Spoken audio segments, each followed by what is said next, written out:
Olá, estamos de volta para mais uma análise de obra de leitura obrigatória. E hoje, um livro de poesia, o livro Poemas Negros, do Jorge de Lima.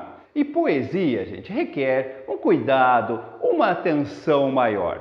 Às vezes os alunos me perguntam assim, professor, como que eu estudo um livro de poesia? Eu tenho que saber os poemas? Eu tenho que decorar os poemas? Claro que não, né, gente? Quando se cobra a poesia, geralmente se coloca o texto, né, ou pelo menos um fragmento do texto na prova. Mas então o que eu tenho que estudar? Porque quando é prosa, eu sei, eu tenho que estudar o narrador, os personagens, o enredo. E na poesia? Pois bem, gente, deixa eu te falar uma coisa. Em primeiro lugar, poesia tem que ser estudada pela leitura insistente, persistente. Tem que se ler e reler várias vezes o mesmo poema. Até porque, gente, poesia é uma leitura rápida. Você lê um livro de poesia em meia hora, uma hora. Só que não adianta fazer esse tipo de leitura superficial. Eu costumo dizer o seguinte, você vai fazer o vestibular lá no final do ano, então pega o livro de poesia que está indicado como leitura obrigatória e deixa na sua cabeceira da cama. Você vai degustando esse livro ao longo do tempo. Leia um poema por semana, mas leia várias vezes esse poema. Pega aquele poema e fique lendo e relendo várias vezes. Você vai perceber que aos poucos você vai assimilando aquele texto que numa primeira leitura pode parecer assustador e tal, mas que aos poucos você vai assimilando o ritmo, você vai assimilando o sentido das palavras, a temática dominante, e que com isso você vai se preparando para responder a pergunta que eventualmente esteja na prova.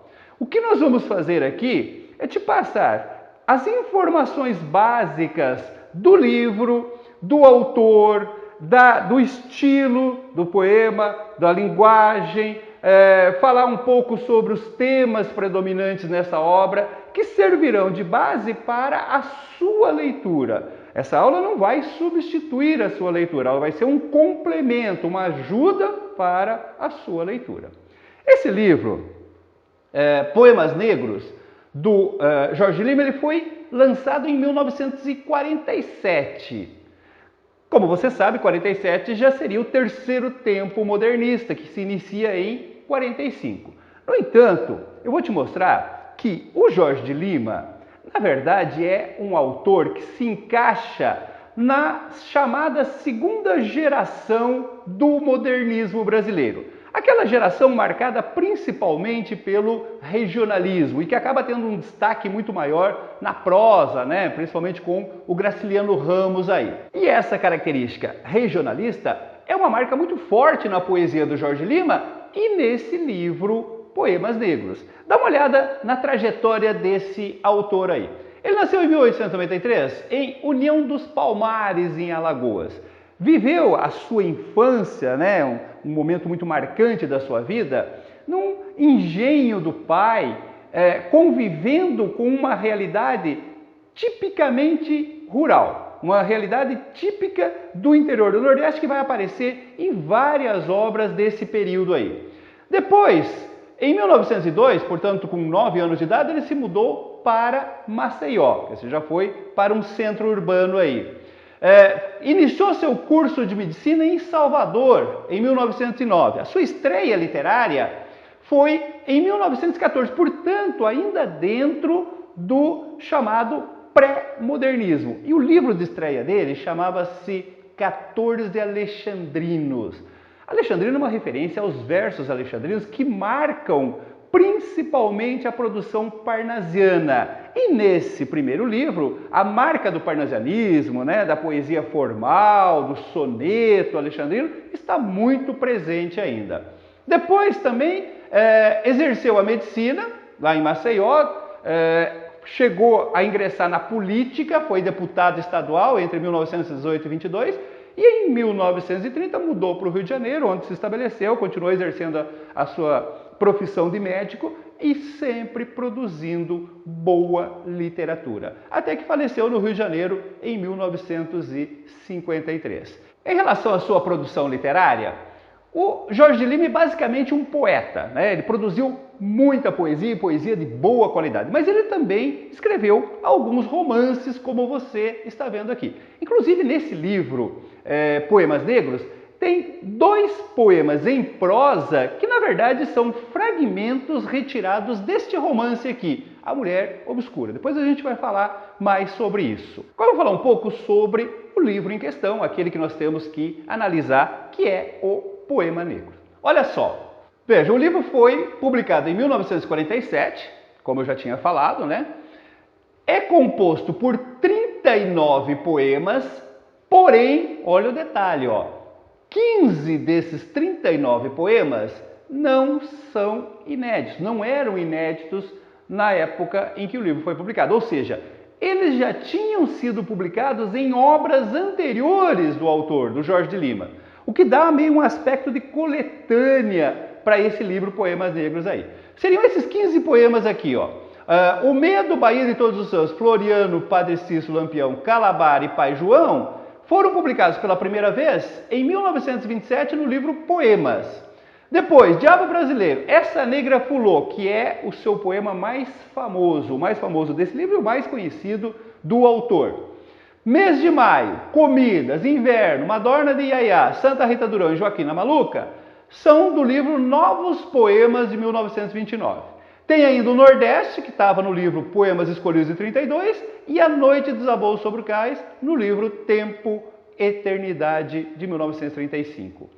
Esses poemas, no entanto, na sua maioria, foram um tanto quanto modificados, modernizados. Não foram publicados aqui no Poema Negro exatamente como estavam nas suas obras originais aí. E aí nós temos os outros 24 poemas que são inéditos, né, que foram publicados pela primeira vez nesse livro Poemas Negros aí. Entre esses 24 poemas inéditos, nós temos 3 poemas em prosa. Aquele poema, né, que é feito não em versos, mas em forma de prosa mesmo, é o que a gente chama de prosa poética, que seriam esses 3 aqui, ó. Zefa Lavadeira, O Banho das Negras e Pra Onde Que Você Me Leva. Zefa Lavadeira e O Banho das Negras estaria lá na Mulher Obscura, o romance que eu falei para vocês anteriormente aí. Pois bem, isso aqui é o que nós temos que analisar. Esse é o nosso trabalho. Então, na próxima aula, eu vou te falar sobre o estilo, sobre a linguagem, sempre mostrando exemplos, né, com análise de exemplos. Vamos falar sobre os temas principais, a temática dominante ao longo desses 39 poemas. Enfim, vamos fazer uma análise bem completa sobre essa parte mais formal, né, da linguagem, do estilo, que os vestibulares adoram cobrar. Então, não saia daí, daqui a pouquinho eu volto para a gente falar sobre isso. Até mais! Olá, estamos de volta.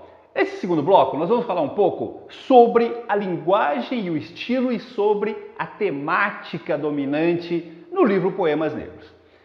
Você sabe que uma das coisas que os vestibulares adoram cobrar, principalmente quando se trata de poesia, é essa coisa da linguagem, do ritmo, né, do estilo empregado pelo autor. Então eu destaquei alguns elementos, né, da linguagem, do estilo, para nós trabalharmos aqui. Por exemplo, ó, a linguagem do livro como um todo é uma linguagem moderna, uma linguagem bem característica do segundo tempo modernista, com bastante coloquialismo, né? Inclusive aquela oralidade coloquial. Observem essa frase aqui, ó. Que coisa gostosa só é imaginar. Imaginar no lugar de imaginar. Aquela coisa bem característica da oralidade, da coloquialidade. O livro está recheado dessa linguagem. É uma característica do modernismo como um todo, né? E que o Jorge de Lima aproveita bem nesse livro aí. Outra característica que nós podemos destacar são as expressões regionalistas. Como eu falei para vocês, o Jorge de Lima é um nordestino, nasceu no Nordeste, viveu boa parte da sua vida no Nordeste, conviveu, né, com a realidade nordestina e com a linguagem, né, com as expressões características do Nordeste. E o livro está recheado dessas expressões. Olha alguns exemplos que eu citei aí, ó. Banguê, Banguê é aquele engenho, né, de açúcar anterior às usinas. Em vários poemas ele fala que o pai dele, o avô dele teve engenho na sua infância lá na cidade natal. Ele conviveu com esse ambiente dos banguês aí. O engenho de minha avó, engenho é uma coisa bem característica do Nordeste também nessa época. Maçoca, uma espécie de massa feita de mandioca, né? Uma expressão bem nordestina. Cabra, né? Outra expressão para se referir ao homem valente, ao homem, ou então o homem mais pobre, né? Mais humilhado. A expressão cabra usa-se muito no Nordeste aí. E o livro está recheado dessas expressões, gente. Você vai lendo, e é aquilo que eu falei para vocês. Por isso que você tem que ler várias vezes os textos, repetir a leitura. Aos poucos você vai assimilando essa linguagem tipicamente regional, tipicamente nordestina aí. Outra coisa que não poderia deixar de faltar, né? Afinal de contas o título é Poemas Negros, são os chamados africanismos, expressões que são originárias ou derivadas dos negros aí. Olha só, congos, cabindas angolas, mandinga, oxalá, e aí tem Exu, Iemanjá, tá cheio de expressões de origem africana. Inclusive, eu ousaria dizer que você tem mais expressões africanas do que propriamente regionalistas. Eu sei que se você já tentou ler o livro, você deve ter ficado um tanto quanto assustado, né, com a quantidade dessas expressões de origem africana. Mas calma, gente. Muita calma nessa hora. Você precisa ter paciência, procurar buscar esse sentido nos dicionários, tentar entender o sentido da palavra no próprio contexto do poema. Enfim, é um trabalho de formiguinha, é um trabalho lento. Por isso que eu falei para vocês que não é um livro para ler agora e esquecer. É um livro para ser lido ao longo do ano, né? Lido e relido várias vezes aí. Uma outra coisa que eu queria chamar a atenção é em relação ao tipo de verso. Como é característico do modernismo, nós temos um predomínio absoluto aqui do verso livre, sem métrica, sem rimas, sem regularidade nas estrofações, enfim, completamente livre, como é a proposta básica do modernismo aí. E temos também uma outra marca característica do modernismo, que é os chamados poemas em prosa, como eu citei na aula anterior. Você tem 3 poemas, né, dentro do livro que são feitos em prosa, não em versos. Agora, quando você está lendo o livro, você percebe uma forte musicalidade. O Jorge de Lima é conhecido por essa capacidade de captar a musicalidade dessa literatura regionalista, desse falar regionalista misturado com as expressões africanas aí. Essa musicalidade ela pode ser percebida porque alguns versos têm métrica, às vezes métrica e rima. Eu separei alguns exemplos aqui para você. Olha só, primeiro exemplo, ó. Quiximbi, sereia negra, bonita como os amores, que tem partes de xigonga, não tem cabelos no corpo, é lisa que nem mussum. Você percebe um certo ritmo, uma certa cadência quando você lê o texto? Essa cadência é conseguida porque são versos redondilhos maiores. Eu até fiz a separação para você perceber aqui. Não é todo o poema, no caso desse poema aqui, que tem essa regularidade. Há um predomínio do verso redondilho, mas essa musicalidade é conseguida com esse verso redondilho. Quer ver um outro exemplo? Aqui você tem um fragmento do Esta Negra Fulô, que, como eu falei, é o poema mais conhecido, mais famoso do Jorge Lima e o poema mais conhecido desse livro aí. Começa exatamente assim, ó. Ora se deu que chegou, isso já faz muito tempo, no banguê do meu avô, uma negra bonitinha chamada Negra Fulô. Aqui, além do ritmo, da cadência, né, da métrica do redondilho menor, você tem também a rima, ó. Chegou, avô, fulô, que dá maior musicalidade para o texto. No caso do Essa Negra Fulô, esse verso redondilho maior, ele está presente em todo o poema. Tá? É um poema com regularidade métrica aí. E por que o verso redondilho? Em outros poemas vai aparecer isso também, né? O verso curto, digamos assim, ou o redondilho maior de 7 sílabas, ou o redondilho menor de 5 sílabas, ou ainda às vezes o verso de 6 sílabas, no máximo 8 sílabas. Por quê? O verso curto é a marca característica da musicalidade, do ritmo mais cadenciado da poesia popular, que predominava, por exemplo, lá na Idade Média, depois foi retomado pelos românticos e tal. O uso do verso curto, principalmente o redondilho maior e menor, é uma marca característica de ritmo, de musicalidade, contrário do verso mais longo, né? O verso decassílabo, o verso alexandrino, que é aquele verso geralmente de poesia clássica, da poesia mais equilibrada aí. Então tome cuidado com isso. Em vários poemas você vai perceber esse ritmo, essa musicalidade, e quando você vai conferir, geralmente ele é conseguido exatamente pelo uso deste verso curto, desse verso redondilho aí. Certinho? Outra coisa que nós precisamos analisar e que você tem que observar ao longo da leitura dos poemas é a temática. Tá? É sempre necessário você saber quais são os temas que predominam nesse autor, nessa obra, porque isso te ajuda na interpretação dos poemas. É claro que pelo título, né, pela organização e seleção dos poemas, a temática principal vai ser o negro, né? A história e a cultura do negro no Nordeste. Aqui você tem dois exemplos onde isso fica muito evidente. Olha só, história. Era princesa. Um libata adquiriu por um caco de espelho. O libata é um comerciante de escravos, né? E é por um caco de espelho, quer dizer, por uma bagatela, por praticamente nada. Então, era princesa. Um libata adquiriu por um caco de espelho. Peça muito boa. Não faltava um dente. No tombadilho, o capitão deflorou-a. Depois foi ferrada com uma âncora nas ancas. Ferrada, quer dizer, marcada a ferro quente. Depois foi possuída pelos marinheiros. Apaixonou o senhor, enciumou a sinhá, apanhou, apanhou, apanhou.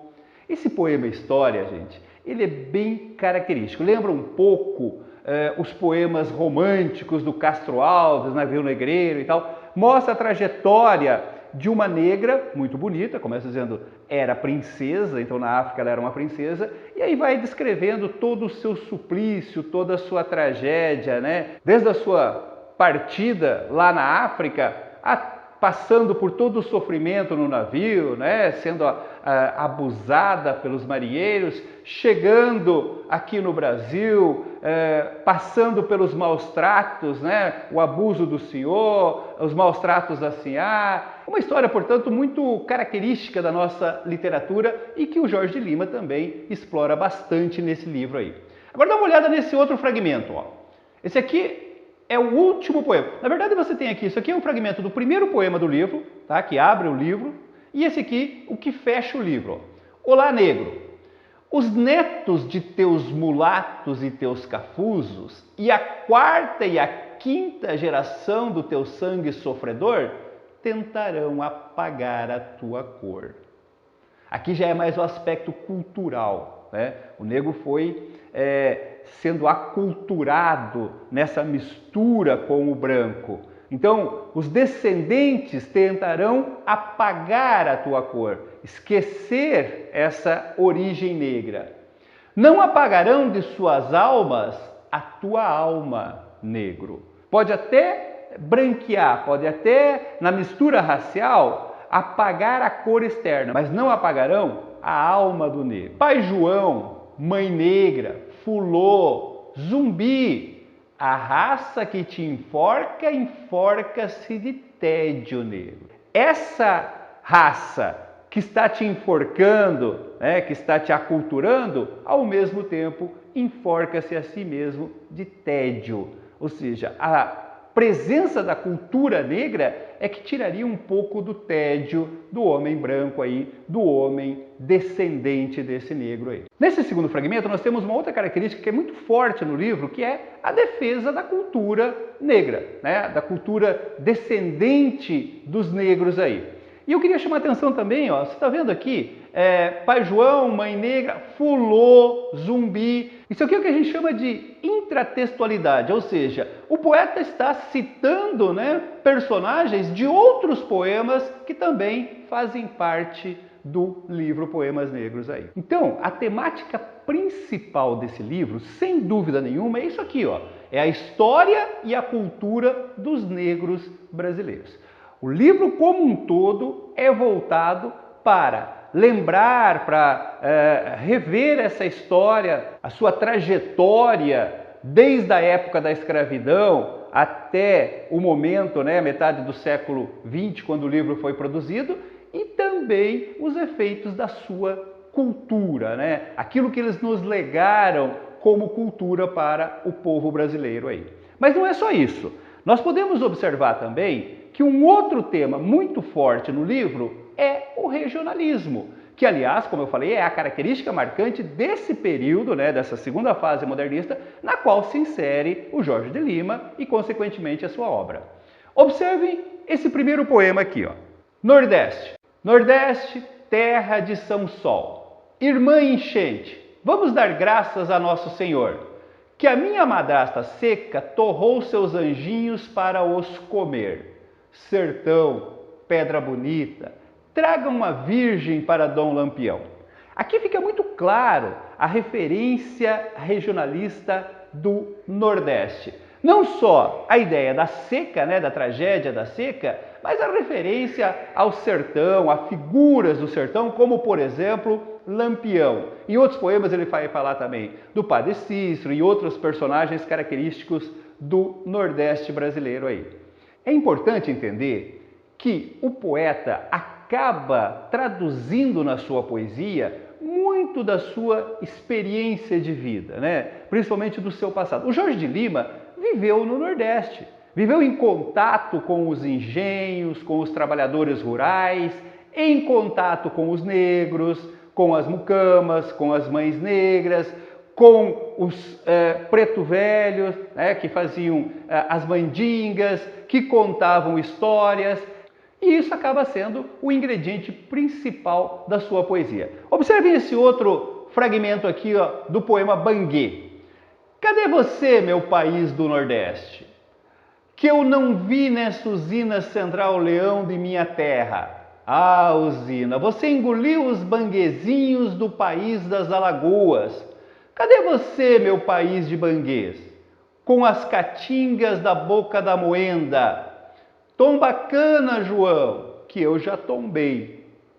Nesse fragmento dá para perceber um certo saudosismo de quem vê o progresso chegando, né, com a moderna usina e sente saudades daquela imagem da infância quando predominavam os engenhos rústicos, né, a forma mais arcaica de produzir o açúcar ali. Isso vai aparecer também em vários outros poemas aí. Então, recapitulando rapidamente aí, ó. Quando você for ler os poemas, procure ter em mente que esses poemas são marcados por essas duas temáticas. A presença da história e da cultura, né, do negro, associada a uma paisagem tipicamente nordestina. Então, quando você estiver lendo, procure observar essas situações. Isso vai te ajudar muito na leitura e compreensão dos poemas aí. Certinho? Eu volto no próximo bloco para a gente fazer uma leitura interpretativa de alguns dos poemas do livro aí. Até daqui a pouco.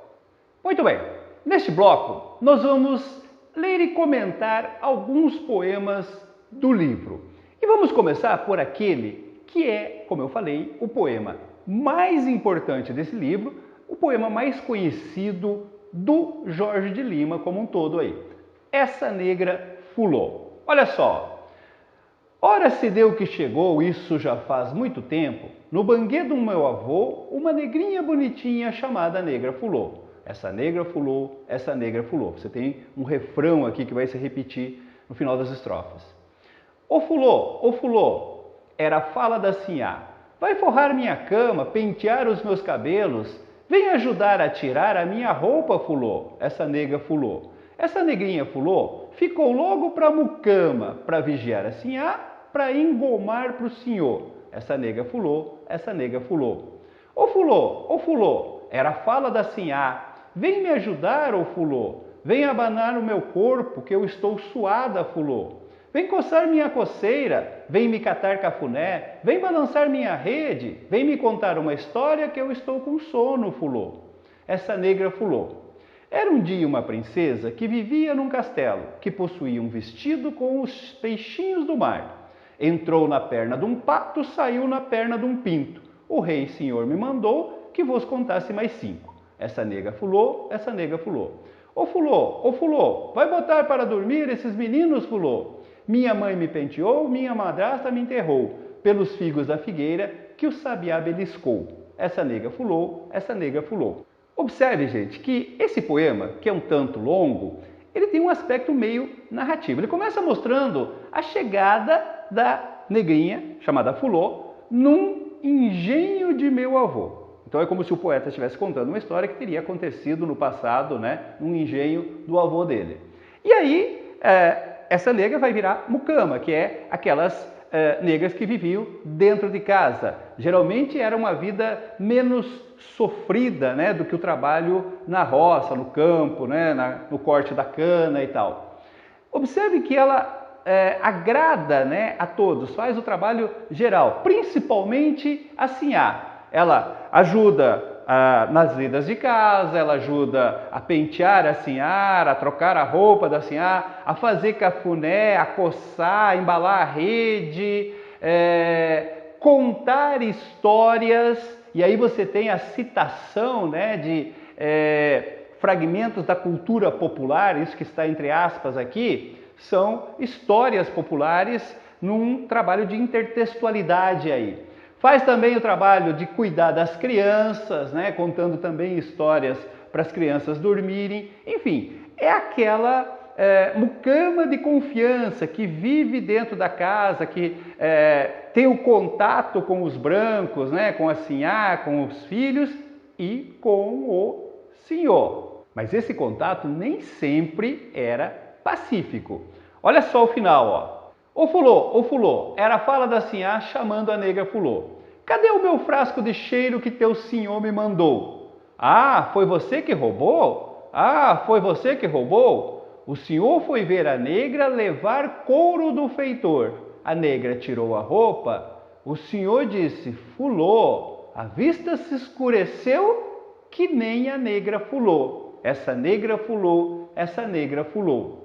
Ô fulô, cadê meu lanço de rendas? Cadê meu cinto, meu broche? Cadê o meu terço de ouro que o teu senhor me mandou? Ah, foi você que roubou? Foi você que roubou? Essa negra fulô, essa negra fulô. O senhor foi açoitar sozinho a negra fulô. A negra tirou a saia e tirou o cabeção. De dentro dele pulou nuinha negra fulô. Essa negra fulô, essa negra fulô. Ô fulô, cadê? Cadê teu senhor que nosso senhor me mandou? Ah, foi você que roubou? Foi você, negra fulô? Essa negra fulô. Esse imaginário do português, do homem branco, apaixonando-se pela negra escrava, é muito comum na nossa literatura. E aqui nós temos, novamente, a exploração desse tema. A ideia do roubo, né, que a sinhá começa a falar que ela roubou perfume, que ela roubou lenço, que ela roubou joia e tal, é na verdade uma metáfora para o fato de que a negrinha estava na verdade roubando o senhor, o marido da sinhá.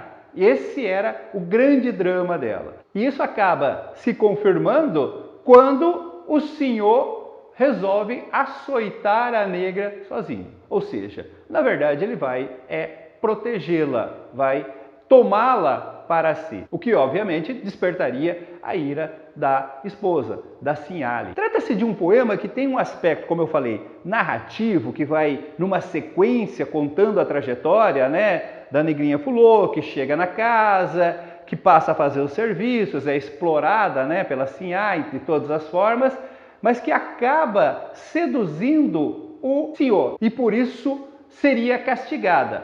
Porém, o seu poder de sedução, né, a sua beleza, acaba salvando-a do castigo. E esse poema acaba, então, complementando esse imaginário cultural brasileiro que mostra que boa parte da miscigenação do povo brasileiro acontecia ainda no período da escravidão, nessa mistura, né, do senhor, do dono, com as suas mucamas, que pareciam sempre mais sensuais, mais atraentes, mais sedutoras que as suas sinhás brancas. Não é à toa que esse poema acabou se tornando o mais conhecido do Jorge de Lima aí. Aqui nós temos também um desenho do Lazar Segal, que mostra exatamente as mãos do senhor se dirigindo à negra quando ela está tirando a roupa. Essa edição de 1947, ela foi ilustrada com desenhos do grande artista Lazar Segal. Aliás, isso teria inclusive atrasado um pouco a publicação do livro. O livro estaria pronto já 2, 3 anos antes, mas o Jorge Lima ficou esperando os desenhos, as ilustrações que o Lazar Segal estava preparando para os seus poemas aí. Vamos dar uma olhada num outro poema aí? Aqui nós temos um fragmento de um dos poemas em prosa que eu falei para vocês, que é o Zefa Lavadeira. Olha só, isso aqui é o final do poema. Depois de lavar a roupa dos outros, Zefa lava a roupa que a cobre no momento. Depois, deixa-a corando sobre o capim. Então Zefa Lavadeira ensaboa o seu próprio corpo, vestido do manto de pele negra com que nasceu. Outras Zefas, outras negas, vêm lavar-se no rio. Eu estou ouvindo tudo. Eu estou enxergando tudo. Eu estou relembrando a minha infância. A água levada nas cuias começa o ensaboamento. Descem regatos de espuma pelo dorso e some-se entre as nádegas rijas. As negras aparam a espuma grossa com as mãos em concha, esmagam-na contra os seios pontudos, transportam-na com agilidade de símios para os sovacos, para os flancos. Quando a pasta branca de sabão se despenha pelas coxas, as mãos côncavas esperam a fugidia espuma nas pernas para conduzi-la aos sexos, em que a África parece dormir o sono temeroso de Cã. Esse Cã que aparece no final é uma referência a um dos filhos de Noé que teria visto o pai, nu durante uma bebedeira e teria falado para os irmãos. E por castigo, Noé o teria colocado como servo para os irmãos. O castigo seria servir, quase como um escravo aos irmãos. Daí a referência, de que Cã estaria representando, então, a África, de onde viriam os escravos negros aí. Esse texto, gente, ele novamente aborda a ideia da sexualidade, do erotismo, tão associado ao elemento negro nesses poemas aí. E aqui nós temos o imaginário do poeta relembrando a sua infância. Eu volto a insistir, esse poema aqui faz parte de um romance do Jorge de Lima e feito a partir das lembranças que ele tem da sua infância, de ficar escondido observando as negras tomarem banho no rio. Essa sexualidade, esse erotismo, é uma das características marcantes dos poemas ao longo do livro como um todo. Você tem que observar isso também. Mas não é só isso. Você tem essa situação toda muito característica, da lavadeira negra, que vai lavar a roupa. Tem a parte anterior, que eu não coloquei aqui, que mostra ela lavando a roupa de todos os integrantes da casa, a intimidade dos lençóis, das roupas íntimas. E aí, no final, ela lavando a própria roupa e lavando-se a si mesmo. Um outro detalhe que eu queria chamar a atenção é essa infeliz comparação feita aqui, de que as negras parecem ter agilidade de símios. O Jorge Lima não precisava ter feito essa comparação.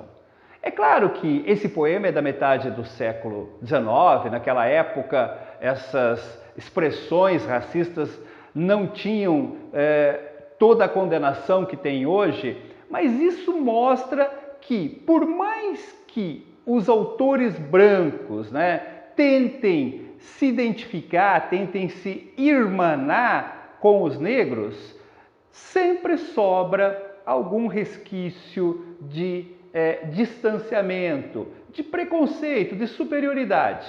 O Jorge de Lima era filho de dono de engenho, era um intelectual, um médico, um político. Quer dizer, a classe social dele era muito distante daquela classe de negros, de pobres, de nordestinos que ele procurava enaltecer, defender na sua poesia. No final a gente vai falar um pouco sobre o prefácio do Gilberto Freire e aprofundar um pouco mais esse conflito ideológico, né? Essa tentativa que muitos intelectuais brasileiros, muitos artistas brasileiros têm de tentar reproduzir o pensamento, a cultura, o sofrimento dos povos mais miseráveis, como os negros, os índios, os nordestinos de uma forma geral, mas que esbarra, né, numa visão de quem está vendo de fora o problema.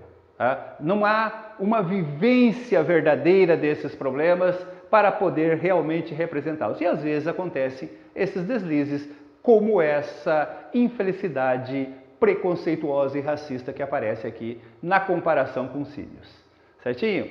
Vamos dar uma olhada em mais um poema aí? Foi mudando, mudando. Eu selecionei esse poema porque me pareceu muito representativo de um poeta que procura compreender o processo dinâmico das transformações pelas quais passou o Brasil e o brasileiro. Dá só uma olhada, ó. Tempos e tempos passaram por sobre teu ser, da era cristã de 1500 até estes tempos severos de hoje. Quem foi que formou de novo teu ventre? Teus olhos, tua alma. Te vendo, medito. Foi negro? Foi índio ou foi cristão? Os modos de rir, o jeito de andar, pele, gozo, coração, negro, índio ou cristão? Quem foi que te deu esta sabedoria, mais dengo e alvura? Cabelo escorrido, tristeza do mundo, desgosto da vida, orgulho de branco, algemas, resgate, alforrias? Foi negro? Foi índio ou foi cristão? Quem foi que mudou o teu leite, teu sangue, teus pés, teu modo de amar, teus santos, teus ódios, teu fogo, teu suor, tua espuma, tua saliva, teus abraços, teus suspiros, tuas comidas, tua língua? Te vendo, medito. Foi negro? Foi índio ou foi cristão? Vocês perceberam? Quer dizer, há uma interação do poeta com a história, como alguém que realmente está meditando sobre a atual, no caso século XX, né, metade do século XX, realidade do homem brasileiro e do Brasil como um todo. Nós sabemos que o Brasil e o brasileiro, por consequência, é muito eclético. Nós somos resultado de uma mistura que não se limita apenas ao branco, negro e índio, mas que tem realmente na sua base esses três elementos aí. E aí o poeta começa a meditar. Quer dizer, tudo que nós temos hoje, né, a nossa realidade física, o nosso cabelo, os nossos olhos, o nosso jeito de agir, de pensar, de sorrir, de amar, de odiar, a nossa comida, a nossa cultura, a nossa arte, quem foi que fez tudo isso? E aí o verso significativo, né? Foi índio, foi negro ou foi cristão? O cristão, obviamente, representando aí o homem branco. Então, um poema que, a meu ver, sintetiza a preocupação do Jorge de Lima como um todo. O intelectual querendo entender a realidade do Brasil a partir da sua história, a partir das misturas raciais que aconteceram, mergulhando nessa realidade para tentar encontrar respostas aí. Um belíssimo poema também. E com esse poema nós vamos encerrando esse bloco. Nós teremos mais um bloco, onde nós estaremos falando sobre algumas formas muito presentes ao longo do poema, encontrada pelos negros para fugir ao seu sofrimento. e um pouco sobre o prefácio do Gilberto Freire, fazendo um fechamento, um comentário final com esse prefácio aí. Até daqui a pouco. Nesse último bloco, nós vamos falar primeiramente sobre os mecanismos de evasão dos negros perante o sofrimento. Todos nós sabemos que a trajetória dos negros trazidos escravos da África é de muito sofrimento, de maus tratos, de surras, castigos, e eles acabaram criando formas de fugir a esses maus tratos. Uma delas, como nós já vimos, seria usar o poder de sedução, aí no caso das mulheres, o poder de sedução, de sensualidade, para conseguir favores dos homens brancos, especialmente do senhor. Só que isso muitas vezes resultava em mais sofrimento, em castigos movidos pelos ciúmes da sinhá. Outras formas de fugir desse sofrimento, dessa realidade sofrível, seria, por exemplo, a religião, a magia, as mandingas, que nós podemos observar nesses dois fragmentos aqui. O primeiro do Diabo Brasileiro e o segundo de História. Olha só. Capeta, dente de ouro, tome galinha preta, quero dormir com Zefa. Capeta, bode preto, quero dormir com Zefa. Aqui nesse fragmento, essa religião marcada pelas mandingas, pela magia do povo africano, fica bem claro nessa ideia de fazer feitiço com galinha preta para conseguir alguma coisa. Agora observe no outro, no História. Fez mandinga para senhor a amar. A senhora mandou rebentar-lhe os dentes. Fute, cafute, pé de pato, não sei que o diga. Avança na branca e me vinga. Exu, escangalha ela, mofina ela, amochila ela, que eu não tenho defesa de homem. Sou só uma mulher perdida neste mundão louvado seja Oxalá, para sempre seja louvado. E aqui um aspecto bem interessante. Essa religiosidade africana, ela vai se mesclando, como tudo o resto, né? Como a música, a comida, com a cultura do branco, com a cultura cristã. No final você tem, louvado seja Oxalá, para sempre seja louvado. Isso aqui é próprio do catolicismo, né, da religião cristã, misturado com a prática da mandinga dos africanos. Então, novamente, nós conseguimos perceber essa mistura cultural que é uma das marcas características do povo brasileiro e que o Jorge de Lima procura mostrar através dos seus poemas aí. Outra forma de evasão do sofrimento seria o fumo, mais especificamente o uso da maconha para esquecer o sofrimento da realidade, que aparece nesses dois fragmentos aqui, do Xangô e Cachimbo do Sertão. Olha só. Noite aziaga, na noite sem fim recende o fartum, Senhor do Bom Fim, Oxum, Oê, redobram o tantã, incensam maconha, sorri Oxalá.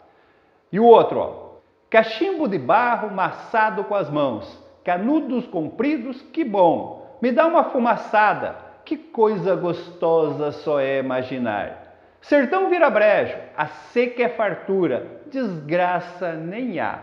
Nesses versos finais fica bem claro o efeito, né, do fumo, da maconha, transformando a realidade. O sertão vira brejo, a seca é fartura, desgraça nem há. Então, fica evidente, né, que a maconha aí funciona como uma forma de transformar a realidade, portanto, fugir daquela realidade opressora. Essas seriam algumas formas mais brandas de evasão, mas dependendo do grau de sofrimento, pode-se chegar a algumas bem mais drásticas, como a loucura e a morte. Observem o tema da loucura como evasão nesse fragmento do poema Joaquina Maluca. Olha só, Joaquina Maluca, você ficou lesa, não é? Talvez para não ver o que o mundo lhe faz. Você ficou lesa, não foi? Talvez para não ver o que o mundo lhe fez. Joaquina Maluca, você foi bonita, não foi? Você tem um resto de graça, menina. Não sei onde é. Tão suja de vício, nem sabe o que foi. Tão lesa, tão pura, tão limpa de culpa, nem sabe o que é. Então aqui fica bem claro que quando o sofrimento era muito forte, a loucura acabava sendo uma forma de fuga, de evasão, né? De desligar-se da própria realidade. A loucura sempre foi vista como algo meio religioso, meio sagrado.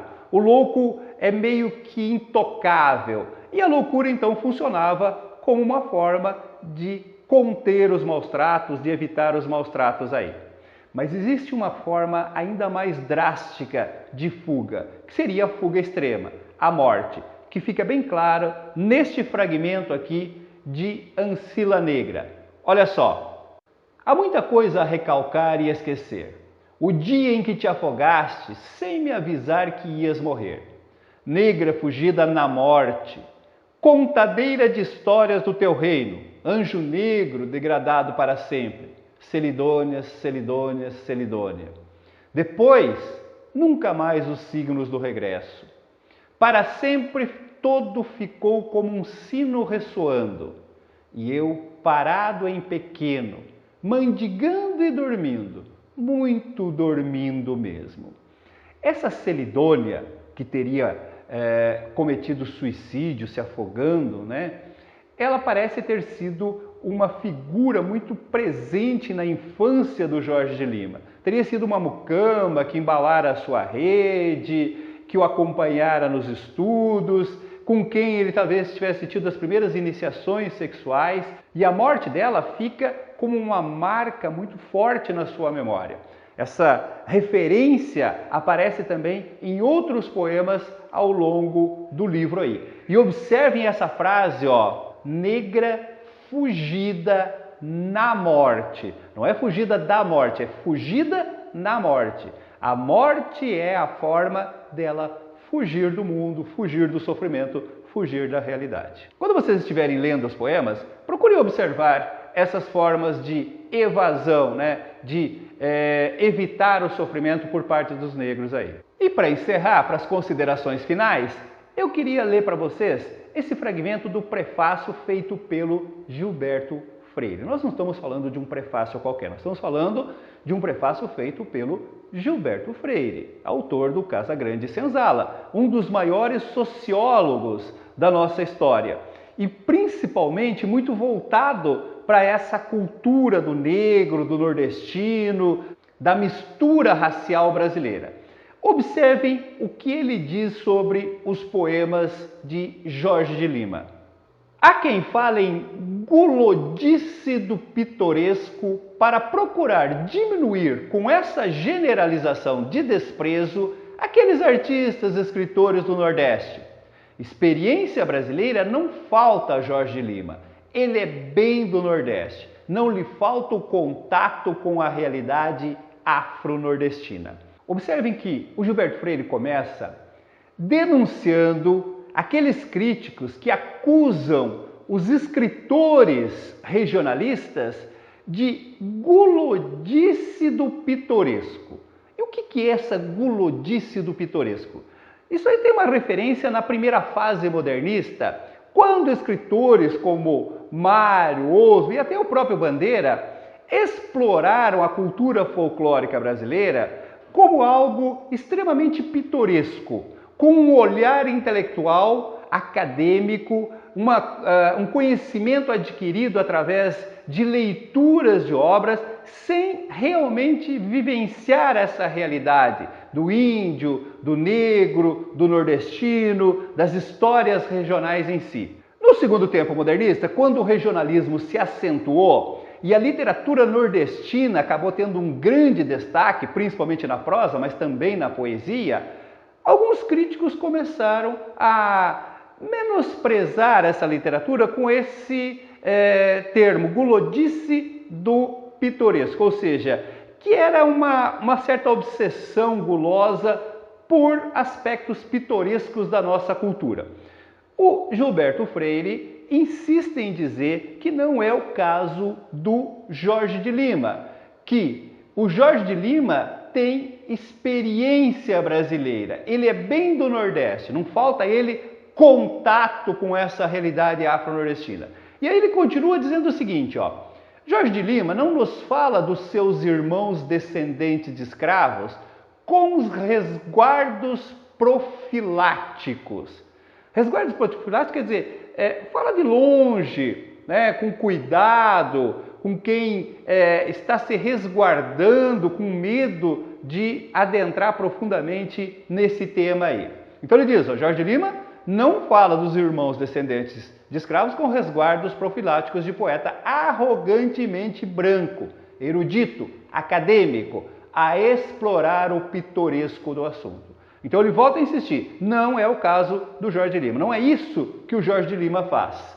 Seu verbo de poeta se torna carnalmente mestiço quando fala de democracia, comidas, de Nosso Senhor do Bonfim, embora a metade aristocrática desse nordestino não esqueça que a bisavó dançou uma valsa com Dom Pedro II, nem que o avô teve banguê. Observe que no final são 2 versos citados, né, do próprio Jorge de Lima, né, retirado aí dos poemas do livro Poemas Negros, em que o próprio Jorge de Lima reconhece essa aristocracia, essa posição aristocrática dele. Afinal de contas, a bisavó chegou a dançar uma valsa com Pedro II e o avô dele era dono de engenho. Ele mesmo, né, era de uma família rica, o pai era comerciante rico, fez medicina, entrou na política, enfim, ele era um membro dessa elite nordestina. O que nos parece que o Gilberto Freire quer defender é que essa literatura do Jorge de Lima é bem diferente daquela praticada pelos primeiros modernistas. Ou seja, os autores do segundo tempo modernista, né, esse aspecto regionalista, veio justamente ao encontro de algo com o qual eles tinham vivência, com uma realidade que eles conheciam bem. Realmente, o Jorge de Lima teve uma infância em engenho, conviveu com negros, com mucamas, com a realidade do sertão nordestino, né, os seus dramas, as suas histórias, os seus personagens, e isso é a fonte da sua inspiração. Agora, não há como negar que há um aspecto aristocrático. Obviamente que continua sendo a poesia de um branco aristocrático falando sobre um sofrimento, um drama, uma realidade que ele viu de fora.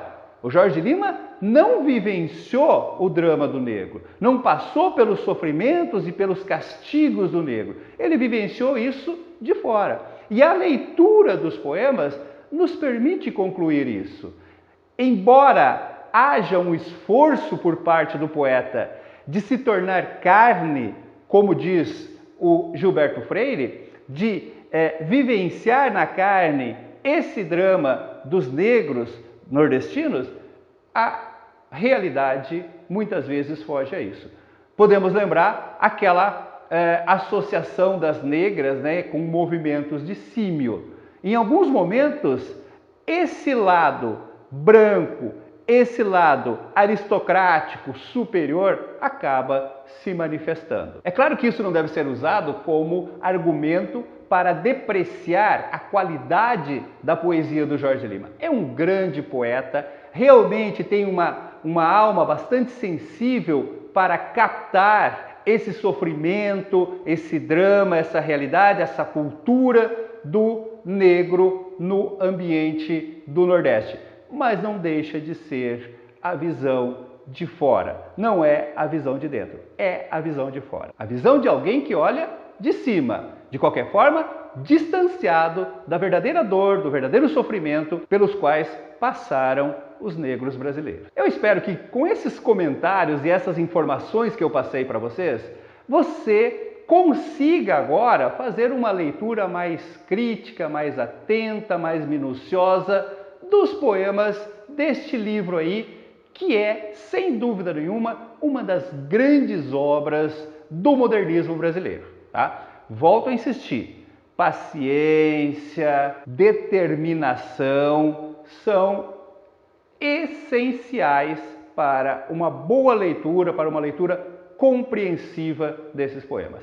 leia e releia várias vezes cada poema. Aos poucos você vai assimilando o conteúdo, o estilo, o ritmo, a musicalidade. Mesmo que não caia aquele poema que você tenha estudado mais profundamente, o conhecimento que você adquiriu ao fazer essa leitura certamente vai ajudá-lo na prova. E assim nós estamos encerrando mais uma análise de obra literária. Eu aguardo você no próximo livro. Um abraço!